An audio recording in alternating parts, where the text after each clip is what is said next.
Greetings from Dayton, Ohio. I'm Amelia, Hey, and I'm Tom. and we have a very long story for you today, as promised. They get longer every week, so let's get to it. It's from John, it's the whole chapter of John 9, I think. Almost. All right, okay. Go ahead, Tom. Tell the story. So this is the story of the man born blind. As Jesus walked along, he saw a man blind from birth, and his disciples asked him, "Rabbi, who sinned, this man or his parents, that he was born blind?" And Jesus said to them, "Neither this man sinned nor his parents, but this is so that the works of God might be revealed in him. We must work the works of him who sent me while it is day. Night is coming when no one can work. While I am in the world, I am the light of the world." And when he had said this, he spat on the ground, and he made mud with the spittle, and he spread the mud on the blind man's eyes, and said to him, "Go to Siloam and wash," which means sent.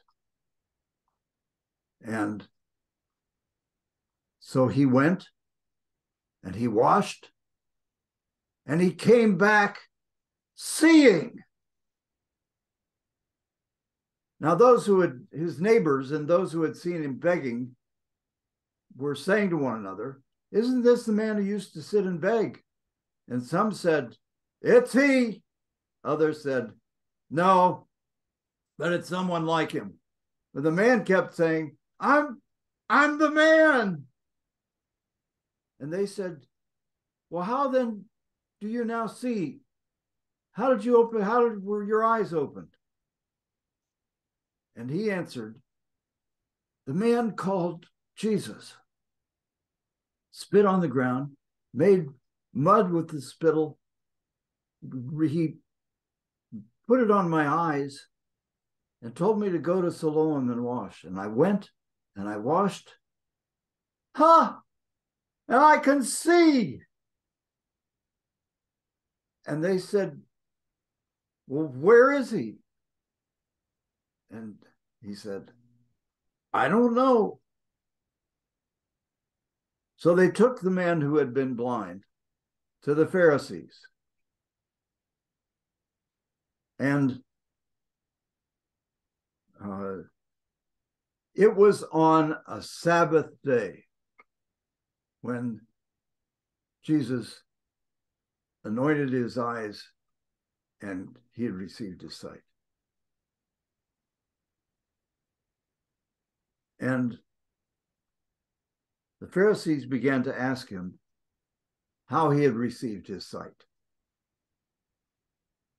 And he said, "Well, the man made mud, he spread it on my eyes, and I washed, and I can see." And some of them said, "This man is not from God, for he does not observe the Sabbath." Others said, "But how can a man who is a sinner do such signs?" And there was division among them. And so they again said to the blind man, "Well, what do you say about him, since he opened your eyes?" And he said, uh, he's, he's a prophet.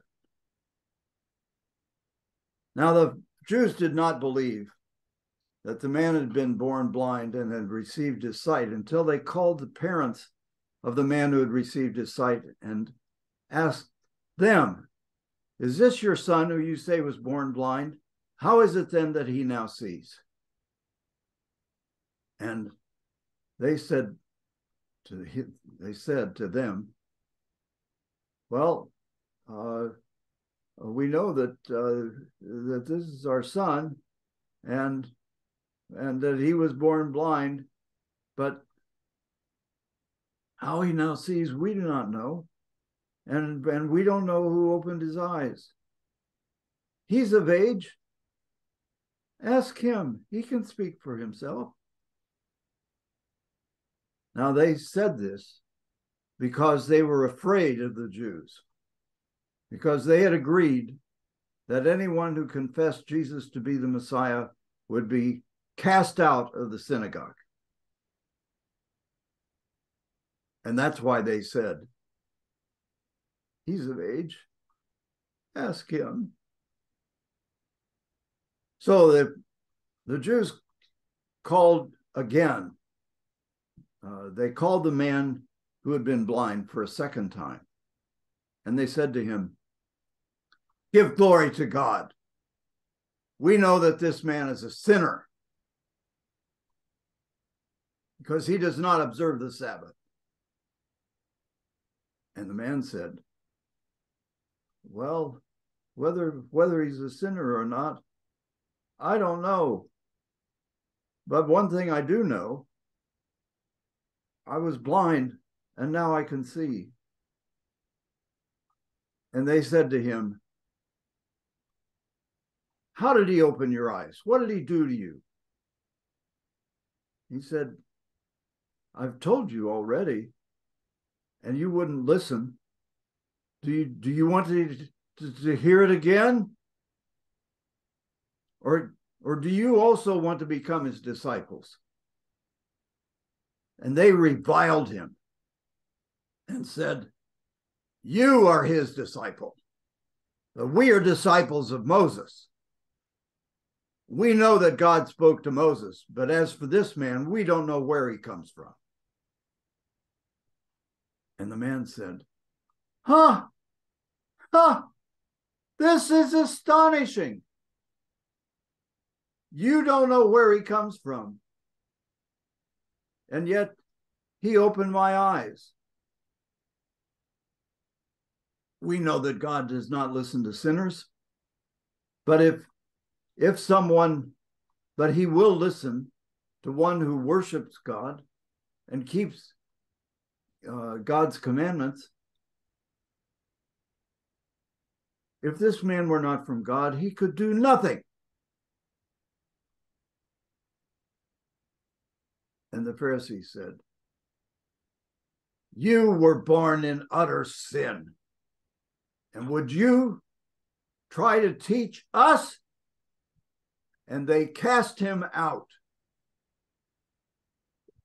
Now, when Jesus heard that they had cast him out, he found the blind man and he said to him, do you believe in the Son of Man? And he said, well, who is he, sir, that I may believe in him? And Jesus said, I am he. And you have seen him. And he is the one who is speaking to you. And the man said, Lord, I believe. And he worshiped him. Thank you, Tom. Wow. Never since the world began has it been heard that a man who born blind could be healed. And yet in this story, he was. Wow. Right. Thank you. Okay, now, what was the historical context in John's gospel for the telling of this story? Well, John, the evidence is pretty clear that John was composed in the late 80s, early 90s. So it was in the aftermath of the Jewish-Roman War and the establishment of the Academia Jamnia by the liberal Pharisees under the leadership of Yohanan ben Zakkai.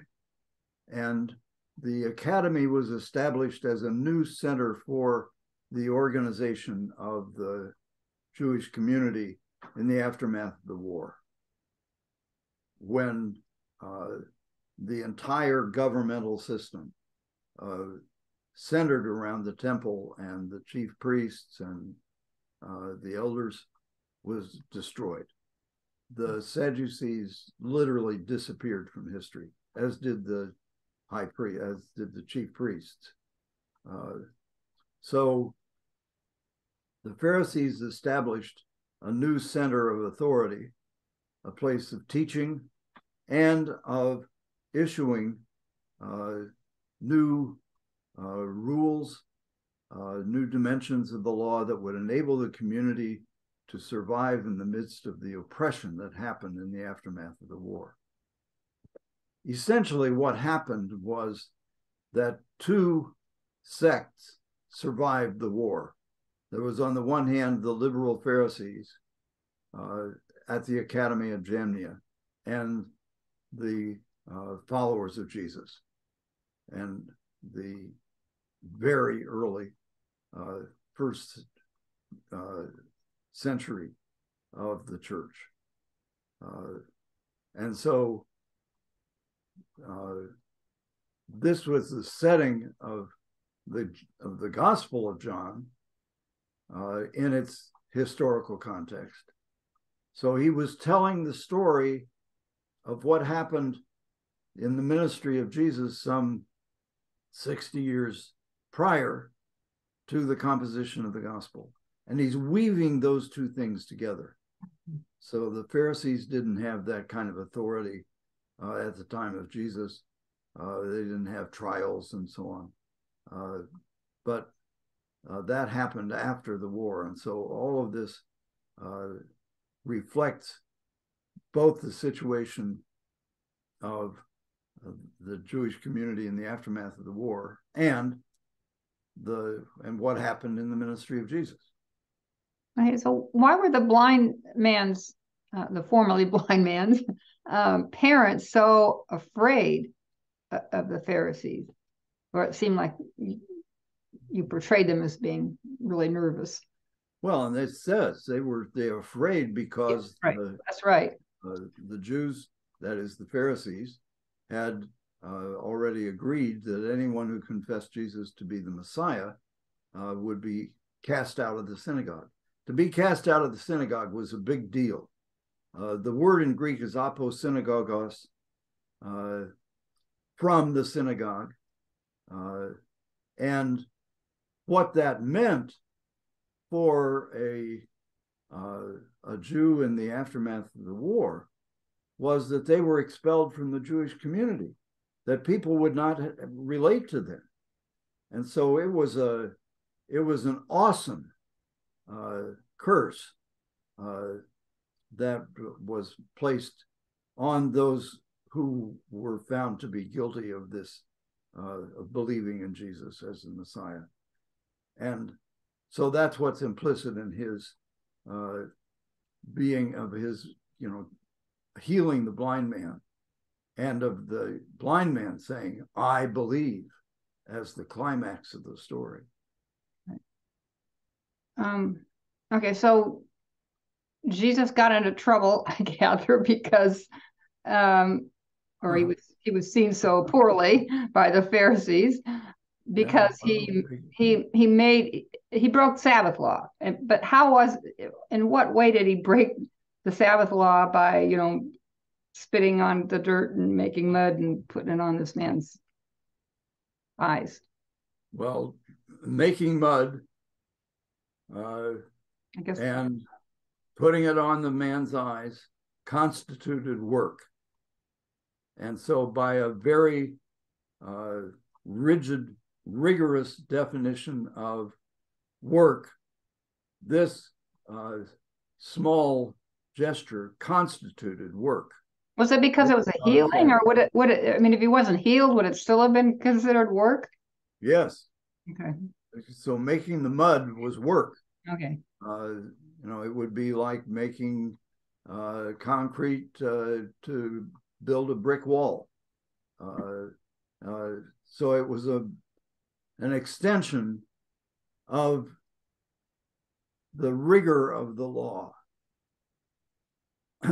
Part of what is happening in this is a disagreement that Jesus clearly did not take seriously this dimension of the law, because he thought the other dimensions of the law were more important.